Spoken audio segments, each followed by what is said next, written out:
ఉభయ గోదావరి జిల్లాల్లో జేజేఎం ప్రాజెక్టుకు సంబంధించినటువంటి సమావేశంలో ఆయన సమావేశాన్ని ఉద్దేశించి సుదీర్ఘంగా మాట్లాడారు.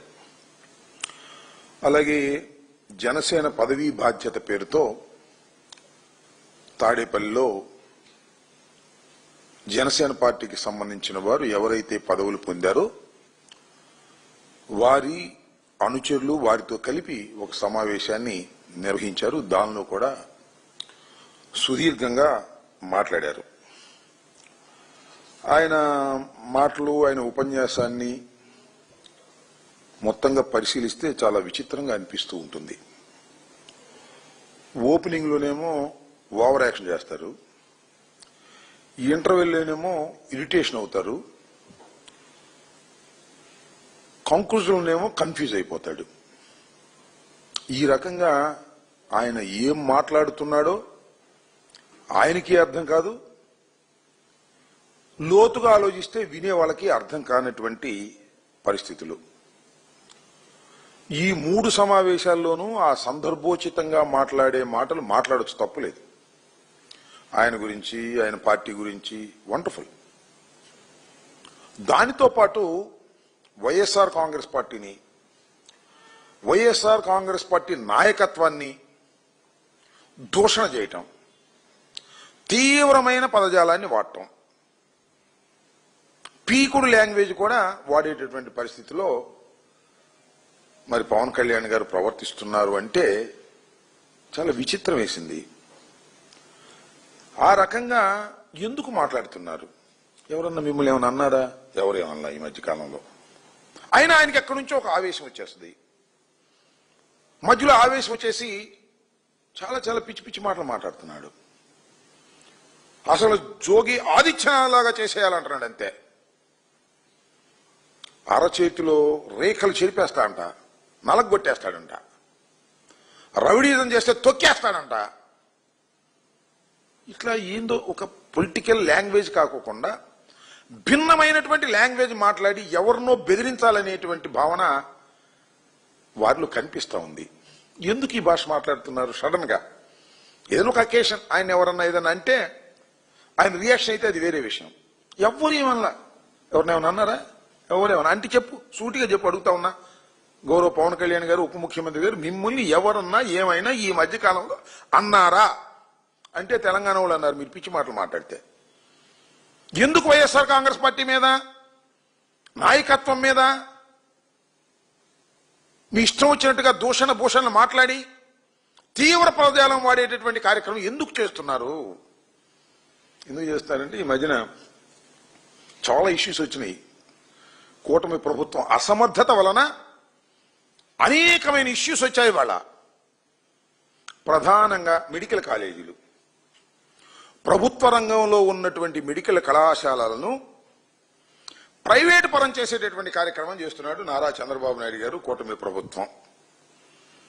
భవిష్యత్తులో లక్షల కోట్ల విలువ చేసేటటువంటి మెడికల్ కళాశాలలు, భవిష్యత్తులో పేద ప్రజానీకానికి బ్రహ్మాండంగా ఉపయోగపడేటటువంటి మెడికల్ కళాశాలలు, వీటన్నిటినీ తీసుకువెళ్లి ఆయనకు సంబంధించిన తాబేదారులకు ఇచ్చి దానిలో కోట్లు కోట్లు కిక్ బ్యాక్స్ కాజేసి చంద్రబాబు నాయుడు గారు వాళ్ళ అబ్బాయి జేబులు నింపుకోవాలనేటువంటి ప్రయత్నం చేస్తున్నారనే విషయం ప్రజలకు పూర్తిగా అర్థమైపోయింది. అర్థమయ్యే విధంగా వైఎస్ఆర్ కాంగ్రెస్ పార్టీ ఉద్యమం నడుపుతా ఉంది. కోటి సంతకాలు ధైర్యంగా వచ్చి ప్రజలు పెట్టారు. మెడికల్ కళాశాలను ప్రైవేటీకరణ చేయటం తప్పు, వైఎస్ఆర్ కాంగ్రెస్ పార్టీ చెబుతున్నది వాస్తవం, ఇది స్కాము అని చాలా స్పష్టంగా సంతకాలు పెట్టి ఇస్తే అవి తీసుకెళ్లి మేము గవర్నర్ గారికి సబ్మిట్ చేసినటువంటి సందర్భం. ఒక విధంగా రెఫరెండం లాగా. అఫ్కోర్స్ మీకు ఓట్లు వేశారు, మీరు గెలిచారు. మీరు ఓట్లు వేసి గెలిస్తే మేము అడ్డుగోలుగా ఏదైనా చేస్తే ఊరుకోము అని ప్రజలు చైతన్యవంతమై సంతకాలు పెడితే దేనికి దాన్ని డైవర్ట్ చేయడానిక ఈ మాటలు మీరు మాట్లాడుతుంది? మెడికల్ కాలేజ్ ఇష్యూస్ ని డైవర్ట్ చేసే కార్యక్రమం టక్కన మీరు వస్తారు. ఏదేదో పిచ్చి పిచ్చిగా మాట్లాడేసేటటువంటి కార్యక్రమం మీరు చేస్తున్నారు. ఇది చాలా దురదృష్టకరమైనటువంటి పరిణామమని నేను ఈ సందర్భంగా చెప్పదలుచుకున్నాను. అదేవిధంగా మేమేమన్నాం, వైఎస్ఆర్ కాంగ్రెస్ పార్టీ కానీ జగన్మోహన్ రెడ్డి గారు కానీ మెడికల్ కాలేజీలు స్కామ్ జరుగుతూ ఉంది. ఈ స్కాములో ఎవరైనా చేరితే మెడికల్ కళాశాలను కొని డబ్బులు చంద్రబాబు నాయుడు గారికి చంద్రబాబు నాయుడు గారి కొడుక్కి ఇచ్చి కిక్ బ్యాక్స్ తీసుకొని స్కాములో భాగమైతే విచారణ చేస్తాం మా ప్రభుత్వం వచ్చిన తర్వాత. ఆ విచారణ క్రమంలో మిమ్మల్ని శిక్షిస్తాం, ఆ క్రమంలో మిమ్మల్ని లోపల కూడా వేస్తాం అని మేము చెప్పాం. స్కామ్ ఉంది అని చెప్తున్నాం. మమ్మల్ని లోపలేస్తారా, మీ సంగతి తెలుస్తాం. ఎందుకంత భయం? చంద్రబాబు నాయుడు గారికి మాట్లాడలేక ఈయన మాట్లాడతాడు. ఎందుకంత భయం? ఎందుకు నాకు అర్థం కాలేదు. 15 సంవత్సరాల పాటు అగ్రిమెంట్ రాశావుగా, ఈ ప్రభుత్వాన్ని ఇప్పుడు కాపాడుతాను. ఇప్పుడు కాపాడాల్సిన అవసరం లేదు, వాళ్ళకి స్పష్టమైనటువంటి మెజారిటీ ఉంది. ఇప్పుడు కాదు, 15 సంవత్సరాల వరకు నేను చంద్రబాబు నాయుడు గారితోనే ఉంటాను అన్నారు. నీ ఇష్టం, ఉండు, తప్పులేదు. ఎందుకంటే ఒక్క సీటు కూడా తీసుకోకుండా చంద్రబాబుకు సపోర్ట్ చేశావు 2014లో. సరే 2019 వచ్చేటప్పటికి ఓట్లు చీలిపోతాయని నువ్వు సపరేట్ గా కంటెస్ట్ చేశావు. అప్పుడు కూడా చంద్రబాబుకు మేలు చేద్దామని. ఇప్పుడేమో చంద్రబాబుతో కలిసి పోటీ చేశావు. భవిష్యత్తులో కూడా మేము పోటీలో ఉంటాం, మేము కలిసే ఉంటాం, మూకమ్మడిగా ఉంటాం. చంద్రబాబు నాయుడు గారినే నేను మోస్తాను. మంచిదే, మోసుకో, నీ పార్టీ నీ ఇష్టం, ఎవ్వరికీ అభ్యంతరం లేదు. కానీ చిత్రం ఏంటంటే ఇన్ని సంవత్సరాలు అగ్రిమెంట్ రాసేటటువంటి రాజకీయ పక్షాలు బహుశా ప్రపంచంలో ఎక్కడ ఉండవు. సమయానుకూలంగా వారి పాలసీ మ్యాటర్గా ఒక్కోసారి ఒక్కో పార్టీతో కలుస్తారు, తర్వాత డివైడ్ అయితే ఉంటారు. కానీ మేము కలిసే ఉంటాం 15 సంవత్సరాల వరకే. దేనికయ్యా? ఈ రాష్ట్రాన్ని కాపాడటానికి. రాష్ట్రాన్ని కాపాడటానికి కాదు. జగన్మోహన్ రెడ్డి గారు అధికారంలోకి వస్తాడని భయం. భయం కాకపోతే ఎందుకు? మేము అన్నాం, మేము అధికారంలోకి వస్తే జరుగుతున్న అన్యాయాలని అక్రమాలని ఎదుర్కొని విచారణ క్రమంలో ఎవరినైనా లోపలేసేస్తాం అన్నాం. తప్పేంటి దీనిలో? ఇది ప్రజాస్వామ్య విధానం కాదా? ఇవాళ మీరేం చేస్తున్నది? ఎంతమందిని లోపలేస్తున్నారు అన్యాయంగా, అక్రమంగా, లేని స్కామ్ ఉన్నట్టుగా చూపించి మద్యం స్కామ్ అని చెప్పి ఎంతమంది లోపలేశారు? లడ్డు వ్యవహారంలో ఏం చేస్తున్నారు మీరు? విచారణ పేరుతో మీరు చేస్తున్నటువంటి ఘోరాల కన్నా మేము స్పష్టమైనటువంటి విజన్తో మేము చెయ్యబోతాము. ఇవాళ మెడికల్ కళాశాలల్ని దోచుకునేటటువంటి కార్యక్రమం చేస్తున్నారు మీరు కాదా? ఏమండి పవన్ కళ్యాణ్ గారు చెప్పండి. అంటే మీకు కూడా వాటా ఉందా దీనిలో? మీకు కూడా వాటా ఉందని అనుకోవాలా? వాటా ఉంది అని అంటా నేను, లేకపోతే ఎందుకు మీకు నోరంతా?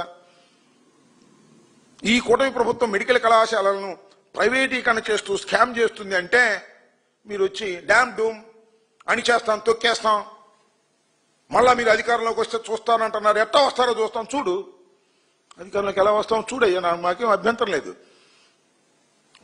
నువ్వు ఆపితే అధికారం ఆగిద్దా? వైఎస్ఆర్ కాంగ్రెస్ పార్టీ అధికారంలోకి వచ్చే రోజున, ప్రజలు మెచ్చిన రోజున నువ్వు చంద్రబాబు నాయుడు గారితో ఉంటే ఆపగలుగుతావా?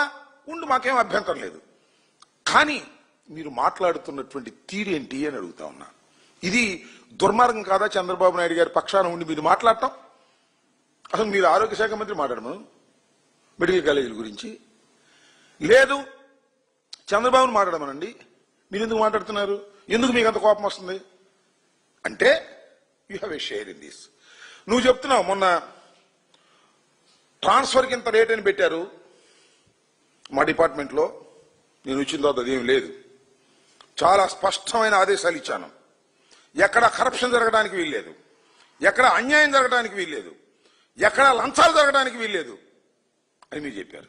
శభాష్, మంచి మాటలు చెప్పారు, అభ్యంతరం ఏమీ లేదు. ఏం జరుగుతుందండి ఇక్కడ? అసలు లోకేష్ బాబు గారు డబ్బులు ఏందో ట్రాన్స్ఫర్ చేస్తున్నాడా? అక్కడ దాకా ఎందుకు? మీ శాఖ అంటే పవన్ కళ్యాణ్ గారి శాఖ కాదు, జనసేన శాఖ, పౌర సరఫరాల శాఖ. సీజ్ ది షిప్ అన్నారు. సరే, షిప్ సీజ్ చేయకపోయినా సంగతి అది అక్కడ పెట్టండి. దాని సంగతి బియ్యం అమ్మకం ఆగిందా చెప్పండి పవన్ కళ్యాణ్ గారు. కూటమి ప్రభుత్వం వచ్చిన తర్వాత బియ్యం అమ్మకం ఆగిందా? అడుగుతున్న సమాధానం చెప్పండి ప్లీజ్. కొట్టేస్తున్నారే. కాకినాడ రేవు నుంచి బ్రహ్మాండంగా వెళ్ళిపోతున్నాయి. మధ్యవర్తులు డబ్బులు సంపాదించుకుంటున్నారే. దానిలో క్యాష్ మీకు వస్తుందే. మనోహర్ గారికి శుభ్రంగా తీసుకుంటున్నారే, సర్దుకుంటున్నారే. మీరు నీతి గురించి నిజాయితీ గురించి చెప్తుంటే ఎట్లా ఇది సచ్చేదట్టు మేము నాకు అర్థం కాల. నీతి గురించి నిజాయితీ గురించి బ్రహ్మాండంగా మీరు చెప్తున్నారు. ఉపన్యాసాల్లో అద్భుతంగా చెప్తున్నారు. మమ్మల్ని తొక్కి నారదీస్తామని అంటున్నారు.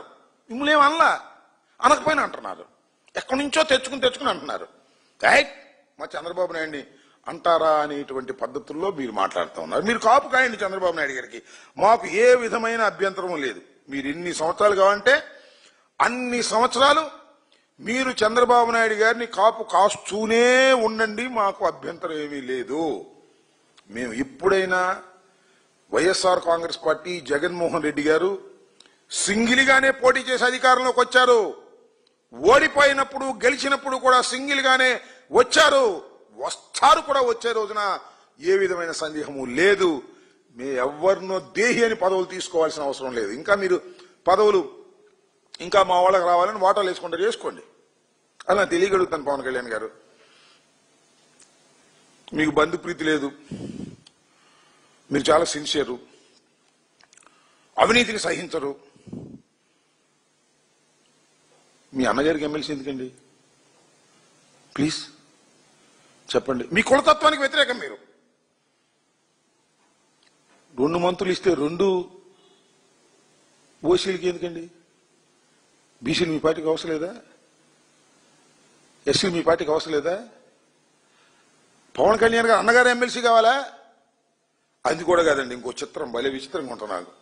నేను ఇప్పుడు చూడ రాజకీయాల్లో, ఎందుకంటే పవన్ కళ్యాణ్ గారి కన్నా సీనియర్ నేను. సరే, ఓడిపోతే ఓడిపోవచ్చు, ఆయన ఓడిపోయి నేను ఓడిపోయి, అది వేరే విషయం. మీ అన్నగారికి ఎమ్మెల్సీ ఇచ్చారు, మీ అన్నగారికి మంత్రివర్గంలో స్థానం కల్పిస్తాము అని వాగ్దానం చేశారు. ఏం వాగ్దానం అండి అది? రాసిచ్చారండి. దాని మీద స్టాంప్ ఉందో లేదు నేను చూడలే. మరి రాసిచ్చారు. ఎవరు? సాక్షాత్తు రాష్ట్ర ముఖ్యమంత్రి నారా చంద్రబాబు నాయుడు గారు, most experienced person in India political ఎరైనాలో రాసిచ్చారు సంతకం. నాగబాబు గారిని మంత్రివర్గంలో తీసుకోవడానికి నిర్ణయం తీసుకున్నాం అన్నా. నేను తీసుకుని సంవత్సరం అయింది. ఆయన ఎందుకు తీసుకున్నాడో, మీరు ఎందుకు అంగీకరించారో, ఇంత నీతి నిజాయితీగా ఉండేవాళ్ళు ఆయన నిర్ణయం తీసుకుని ఎందుకు అమలు చేయటం లేదో ఏం తెలియదు. మీకు తెలీదా? చెప్పండి దీనికి సమాధానం. చాలా మందికి పదవులు ఇప్పించాం, దేహి అని పదవులు తీసుకునేటటువంటి దౌర్భాగ్యమైన పరిస్థితుల్లో మీరున్నారు. ఓకే, ఒప్పుకోండి, మాకేం అభ్యంతరం లేదు. ఇలా ఒప్పుకొని మీరు ఇవాళ మమ్మల్ని దూషించేటటువంటి కార్యక్రమం, అనవసరంగా అన్యాయంగా జగన్మోహన్ రెడ్డి గారిని, వైఎస్ఆర్ కాంగ్రెస్ పార్టీని దూషించడం.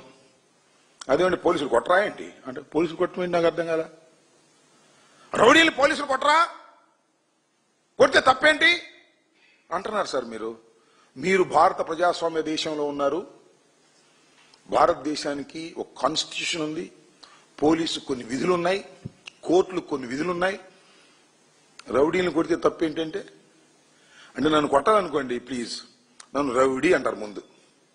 మీరు సాగుతున్నారుగా, కుక్కను చంపాలంటే ఆ పేట అంతా తిరిగి కుక్క పిచ్చిది 2 రోజులు ప్రచారం చేయాలంట.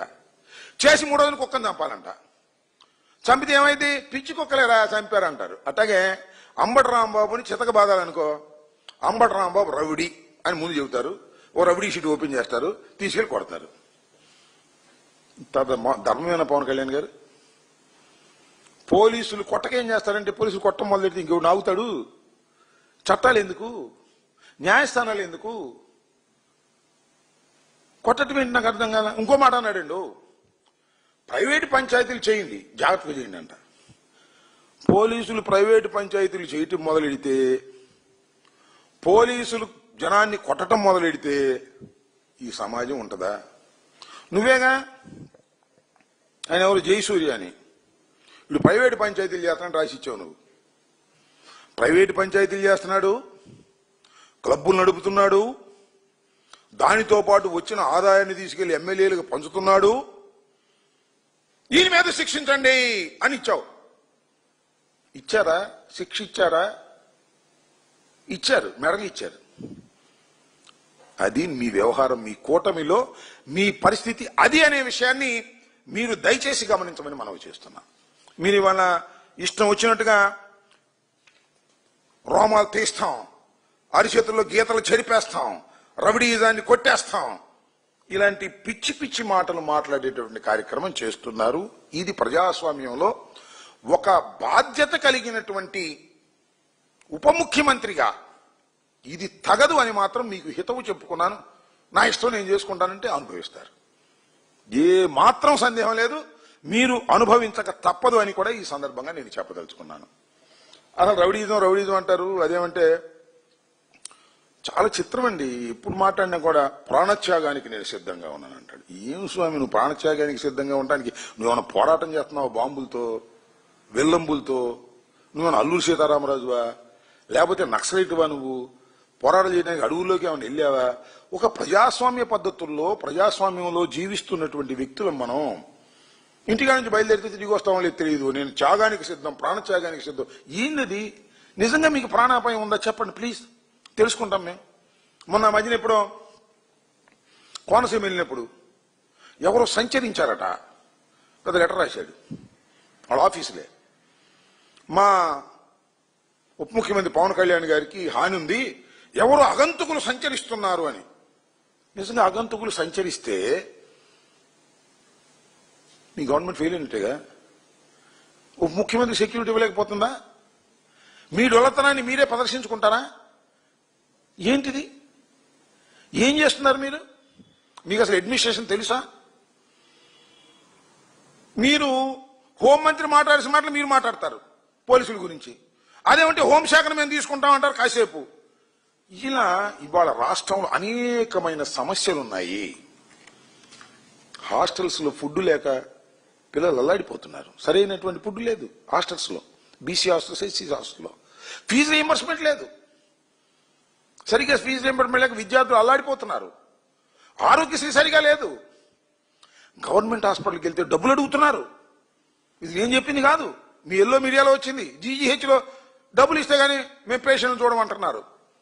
ఇన్ని సమస్యలున్నాయి. వాటిని దుంపదేగా నీకు గంజాయి. అసలు మా ప్రభుత్వం వచ్చిన 100 రోజుల్లో గంజాయి రహిత రాష్ట్రం అన్నారు. రహిత రాష్ట్రం కాదు, గంజాయి సహిత రాష్ట్రం అయిపోయింది వాళ్ళ. ఎక్కడ కావంటే అక్కడ గంజాయి. ఇక్కడ మీరు చెప్పండి, పవన్ కళ్యాణ్ గారు చెప్తున్నా, ఇక్కడ కూర్చుని ఫోన్ కొడితే ఎవరికన్నా గంజాయి బ్రోకర్లకి గంజాయి ఇచ్చేస్తారు. ఇక్కడ గాప్ చిప్ డబ్బులు ఇస్తే. అంత దౌర్భాగ్యమైన పరిస్థితుల్లో రాష్ట్రం అల్లాడిపోతుంటే మమ్మల్ని తిట్టే కార్యక్రమం, మా మీద దూషించే కార్యక్రమం, అది కూడా తీవ్రమైన పదజాలంతో వాడేటువంటి కార్యక్రమం. ఏంటండి నాకు తెలియగొడతాను. మేస్తున్నారు, కోస్తున్నారు. మీరు మేస్తున్నారు.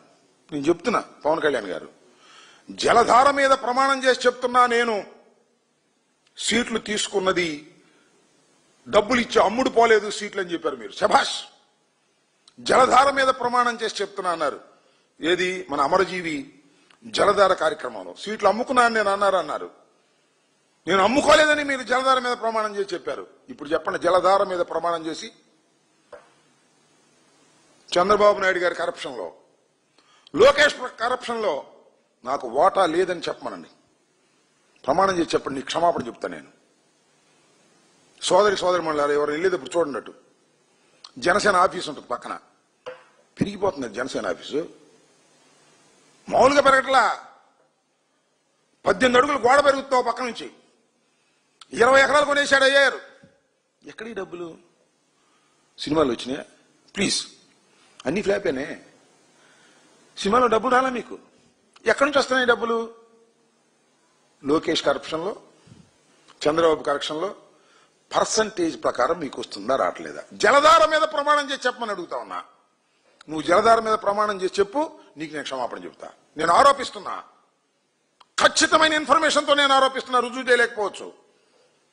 You are taking commission from the corruption of Chandrababu Naidu and his family. లెక్కగట్టి నెలకింతని చెప్పి నీకు ఇస్తుంటే నువ్వు మేస్తున్నావు, మా మీద కోస్తున్నావు. ఇది ధర్మమేనా? యాక్షన్ చేయ సినిమాలో 100 కోట్లు తీసుకుని సినిమాలో బ్రహ్మాండమైన డైలాగులు చెప్పు తప్పలేదు. కానీ పొలిటికల్ డైలాగులు కూడా డబ్బులు తీసుకుని చెప్పే స్థాయికి నువ్వు దిగజారిపోతే ఎట్ట బతుకుతుంది రాజకీయం? నాకు అర్థం కాలేదు. రాజకీయాల్లో నిజాయితీ గురించి మాట్లాడి మీరు ఈ రకంగా చేసే కార్యక్రమాలు రవిడిజం ఎవరండి? నాకు అర్థం కాలేదు. మీ నానాజీ ఒక ప్రిన్సిపాల్ని కొట్టాడే, అది రవిడిజం కదా? కేసు పెట్టారు, అసలు పెట్టి తీసేశారు. నువ్వు రవిడిజం గురించి మాట్లాడతావు. నీ జనసేన నాయకులు చేసే రవిడిజం ఇంత అంత, తెలుగుదేశం వాళ్ళు చేసే రవిడిజం ఇంత అంత చెప్పండి. నాకు అర్థం కాలేదు. మేము లోకుగా ఉన్నామని మా మీద అంట. అసలు మీరు మాట్లాడే మాటలు చూస్తే నాకు అర్థం కావట్లా. అసలు మేము అధికారంలో ఉన్నామో మీరు అధికారంలో ఉన్నారు? మేము అధికారంలో ఉండి మీరు అపోజిషన్లో ఉన్నట్టున్నారు. మమ్మల్ని తిడుతున్నారు, మీరు మమ్మల్ని దూషిస్తున్నారు. మీరు పవన్ కళ్యాణ్ గారు, ఇది సరైనటువంటి విధానం కాదు. లా అండ్ ఆర్డర్ని మీ చేతిలోకి తీసుకుని ఏదో అది చేస్తాం ఇది చేస్తాం అంటున్నారు. ఆల్రెడీ లా అండ్ ఆర్డర్ మీ చేతిలోనే ఉంది. ఒక ఆయన రెడ్ బుక్ అంటాడు, ఒక ఆయన ఏమో మా నాన్న రోడ్లు పెడితే ఏం పీకారు అంటాడు.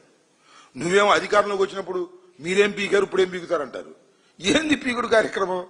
నువ్వు మాత్రం బాగా పీకేస్తున్నావులే. మన చంద్రబాబు నాయుడు గారు సంపాదించిన దానిలో మన లోకేష్ సంపాదించిన దానిలో ఏమో పీకుడు పీకుతున్నావు. అది పీకుడు అంటే అది అసలైన పీకుడు. మేం పీకేదే ఉంది, మేం పీకటం ఏంటి? What is language? పీకుడు లాంగ్వేజ్ ఏంటి? నాకు అర్థం కాలేదు. ఎవడెవడ పీకుతాడు ప్రజాస్వామ్యంలో? ఎవడెవడో పీకలేడు ప్రజాస్వామ్యంలో. నువ్వు మాత్రం స్టాబెట్టి పీకేస్తున్నావు. లోకేష్ దగ్గర, చంద్రబాబు దగ్గర కమిషన్లు. ఇది వాస్తవం కాదంటే జలధార మీద ప్రమాణం చేసి చెప్పండి. నిన్ను చెప్పావు, చెప్పమని అడుగుతా ఉన్నా. ఇలా ఏదేదో నీతి వాక్యాలు చెప్తూ ఉంటే, కాలం గడుపుతూ ఉంటే సరికాదు. ధర్మంగా మాట్లాడటం నేర్చుకోండి పవన్ కళ్యాణ్ గారు అని ఈ సందర్భంగా నేను చెప్పదలుచుకున్నాను. ఇలాంటి దుర్మార్గమైనటువంటి కార్యక్రమాల్లో మీరు పాలు పంచుకుని అప్పుడప్పుడు గుర్తొచ్చినప్పుడు నా భావాజాలం అంటాడు. ఏంది భావమో ఏమి జాలమో? ఏం భావం ఏమి జాలం చెప్పు స్వామి, నాకు అర్థం కాల. మాకు ఇంతవరకు అర్థం కాల నీ భావాజాలం ఏంటో. నువ్వు తుపాకీ కొట్టడం ద్వారా భావాజాలమో, లేక సనాతన ధర్మం ద్వారా భావాజాలమో, లేకపోతే చంద్రబాబు నాయుడు గారిని మోయటం ద్వారా భావాజాలమో, 15 సంవత్సరాల వరకు నిన్ను వేడను అని చెప్పేదని భావాజాలమో. వాటి యువర్ భావాజాలం? నాకు అర్థం కాలేదు. నీ భావాజాలం గురించి పుస్తకాలు చదివి ఏదేదో సందర్భం లేకోకుండా చెప్పుకుంటూ కాలయాపన చేసుకుంటూ పోయేటటువంటి పరిస్థితికి పవన్ కళ్యాణ్ గారు దిగజారిపోవటం చాలా దురదృష్టకరం. నేను చెప్తున్నా, అయ్యా పవన్ కళ్యాణ్ గారు, కాస్త నీతివంతమైన పాలిటిక్స్ చేసేటటువంటి కార్యక్రమం చేయండి. అంతే తప్ప ఇలా పిచ్చివాగుడు వాగి మమ్మల్ని ఏదో రెచ్చగొట్టి, మేము అసలు నిజంగా ఏందో పిచ్చివాడు అవుతారో వదిలేద్దాం అనుకున్నాం. ఒకసారి 2 సార్లు 3 సార్లు ఇన్నిసార్లు వదలం. మేము జగన్మోహన్ రెడ్డి గారి బర్త్డే కార్యక్రమాల్లో బిజీగా ఉంటే 20వ తారీఖు ఒకసారి మాట్లాడాడు, మళ్ళా నిన్న మాట్లాడారు. ఎంతసేపు పీకుడు లాంగ్వేజ్ గోకుడు లాంగ్వేజ్ మాట్లాడుతున్నప్పుడు సమాధానం చెబుదామనే ఉద్దేశంతో వచ్చాం. మీరు ఆలోచించమని రాష్ట్ర ప్రజానీకాన్ని కోరుతున్నాను. రాష్ట్ర ప్రజానీకమే కాదు, పవన్ కళ్యాణ్ గారు తిరిగి ఆలోచించుకోండి. మీరు చేసేటటువంటి విధానం సరైంది కాదు. కరప్షన్లో భాగస్వాములై మీరు వాటాలు తీసుకునే కార్యక్రమానికి దిగజారిపోయి ఇవాళ జన సైకులందరినీ మీరు చంద్రబాబుకు తాకట్టు పెడుతున్నారు. పెట్టుకోండి, మాకేం అభ్యంతరం లేదు, మాకేం ఇబ్బంది కూడా లేదు అని కూడా ఈ సందర్భంగా చెప్పదలుచుకున్నాను.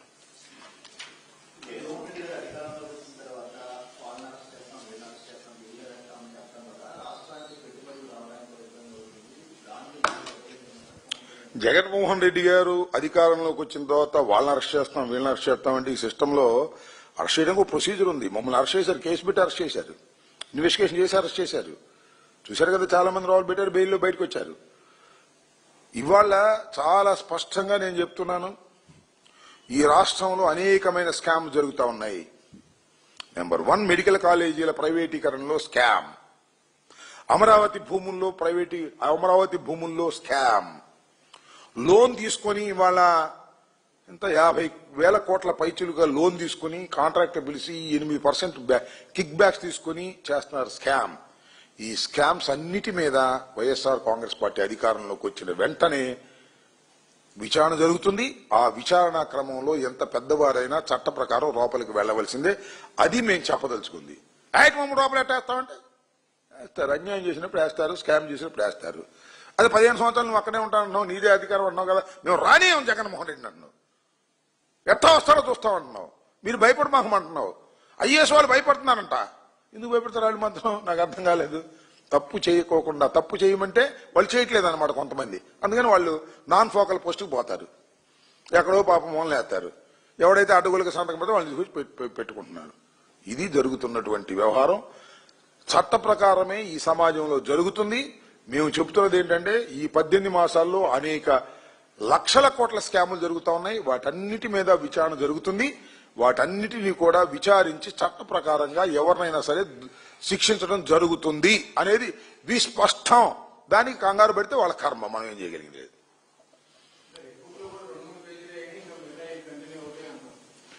రెడ్ బుక్ లో బెదిరిస్తున్నాడు. రెడ్ బుక్ లో 3 పేజీలు ఆయన చెబుతున్నాడు. మరి ఎన్ని పేజీలు ఉన్నాయో ఆయన తెలుసో లేదో మరి నాకు తెలీదు. గౌరవనీయమైనటువంటి ఐటీ శాఖ మంత్రి అయినా, విద్యాశాఖ మంత్రి అయినా, లేక ఉప ముఖ్యమంత్రి షాడోనా, లేకపోతే ముఖ్యమంత్రి షాడోనా? ఎన్ని పేజీలు ఉన్నాయి స్వామి నీ రెడ్ బుక్ లో? నేను చెప్పా కదా, నీ రెడ్ బుక్ మా కుక్క కూడా లెక్క చేయదని. రెడ్ బుక్ పెట్టుకో, ఏమైంది? We don't care that. Red book సాంప్రదాయాన్ని తెచ్చింది పవన్ కళ్యాణ్, దానికి దోహదపడింది పవన్ కళ్యాణ్ అని నేను అంటున్నా. రెడ్ బుక్ గురించి ఇంతవరకు మాట్లాడలేదు ఎప్పుడు పవన్ కళ్యాణ్ గారు. అంటే కక్ష తీర్చుకోమనే అర్థం.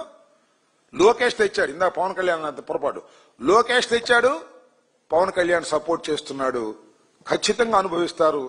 రెడ్ బుక్ సాంప్రదాయానికి మీరు బలి కావలసిన పరిస్థితి వస్తాయేమో ఆలోచించుకోండి, గుర్తుపెట్టుకోండి. మీ సాంప్రదాయం అది. ఎక్కిస్తున్నారు సమాజంలో, మా కేడర్ కూడా ఎక్కిస్తున్నారు రెడ్ బుక్ అని. గుర్తుపెట్టుకోండి. లోకేష్ పిల్లకాకి లోకేష్కి ఏం తెలిసింది? ఉండేలు దెబ్బ, ముందుంది ముసళ్ల పండుగ. ఓకే ఏంటి సాంప్రదాయం అండి? పవన్ కళ్యాణ్ అయినా కూటమి అంతా ఒకటే కదా, రెడ్ బుక్ ను సపోర్ట్ చేస్తున్న కూటమే కదా. ఒక సాంప్రదాయాన్ని రాజకీయాల్లోకి తీసుకొచ్చిన తర్వాత ఆ సాంప్రదాయాన్ని తర్వాత వాడు మొయ్యాలంటాడు. అది వచ్చిన ప్రాబ్లం అది. లోకేష్ రెడ్ బుక్ పెట్టాడు, నువ్వెందుకు పెట్టమంటారు రేపు నన్ను, జగన్మోహన్ రెడ్డి గారిని? ఇది కదా ప్రాబ్లము. ఆ సాంప్రదాయాన్ని తీసుకొచ్చిన తర్వాత అదే సాంప్రదాయాన్ని కొనసాగించవలసిందిగా ప్రజలు కోరతారు. అది ప్రమాదకరం. ఆ ప్రమాదకరమైనటువంటి ఫలితాలకు వచ్చే ప్రమాదం ఉంది. దానివల్ల మీరు నష్టపోతారు అని నేను చెప్పదలుచుకున్నా, సూటిగా చెప్పదలుచుకున్నా. రెడ్ బుక్ ఏమి పిచ్చావండి లోకేష్ కి? రెడ్ బుక్ ఏంటి నాకు అర్థం కాలేదు. చట్టం ఉంది, రాజ్యాంగ పుస్తకం ఉంది, రెడ్ బుక్ ఏంటి? సాగుతుంది కదా రెడ్ బుక్ అంటే సరిపోయింది. ఆ 3 పేజీలు అంటే ఎన్ని పేజీలు ఉన్నాయో? కడమ పేజీలు వాళ్ళే ఉంటారు, చూసుకోమనండి. 3 సంవత్సరాలు పోయిన తర్వాత కడమ పేజీలు రెడ్ బుక్ లో వాళ్ళే ఉంటారు. బారు లోకేష్ లోకేష్ లోకేష్ అని 3 పేజీలు లోకేష్ ఉంటాయి. This is too much. ప్రజాస్వామ్యంలో ఈ విధానమే తప్పు. పిల్లకాకి చేస్తున్నటువంటి పనులివి. ఉండేలు దెబ్బ పడుతుంది సమాజంలో రాను రాను రోజుల్లో, గుర్తుపెట్టుకోమని చెప్పదలుచుకున్నాను.